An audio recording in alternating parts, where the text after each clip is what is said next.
a bumper crop of opium poppies as far as the eye can see. It's harvest time. Afzal Muhammad has come from Kandahar province to Uruzgan to work the fields and earn a windfall of around $200 in less than 20 days. This is the only time for me to earn money. People work here for about 15 days and then they are jobless for the rest of the year. In Tarinkot, the capital of the southern Afghan province of Uruzgan, poppy farms are everywhere. And the hardy nature of the plant means it's an attractive option. Since there isn't enough water in the province, farmers are unable to grow anything else to earn money. The poppy harvest season is a time of celebration.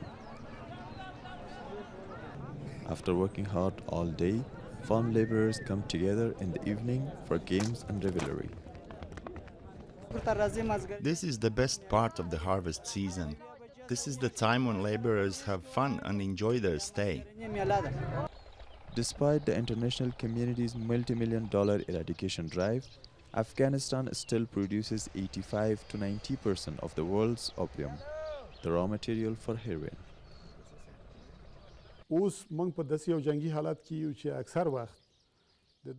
Currently, we're in a state of war, and if we force people to destroy poppy farms, they will start supporting the Taliban. We are negotiating with the central government to find alternatives before the next season.